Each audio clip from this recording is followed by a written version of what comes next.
Ako po si Mr. Fernando Racing, 58 years old. Wala pong trabaho. Matagal po kasi akong may diabetes, kaya ang nararamdaman ko sa aking sarili ay nangihina. Kunting lakad lang, hinahapon na, mahina yung pangangatawan, parang laging nahihilo. Ganun. Pagkakalam ko, more than 7 months ata magmula nung inoperahan kami na mag-take ng gamot. Mula nung nakainom ako ng Phytos na yan, naging parang ganado yung pangangatawan ko, naging malakas ang pakiramdam ko, hindi na ako ganong hinihingal pag ako'y lumalakad, lalo sa pag-akyat ng hagdan. Dati-rati, konting oras lang yung pagtulog ko. Ngayon, maabot ng mga 7 to 8 hours na. 1 a.m. dati. Ngayon, nag-umpisa na ako sa, minsan 7, minsan 8. Gising ko, alas 6 na ng umaga. Malaking tulong talaga kasi dati-rati, di ba, hinihingal nga ako dati.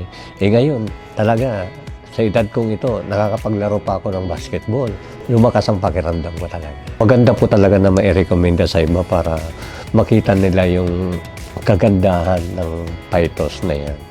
Kasi kung masusubukan nila, makikita nila na epektibo pala talaga yung Phytos na yan. Para sa akin, ang Phytos ay isang napakaganda sa ating katawan na mapapalakas niya yung sigla natin. Maraming salamat Phytos sa pagbibigay niyo sa amin ng oportunidad na maging malakas at masigla sa araw-araw.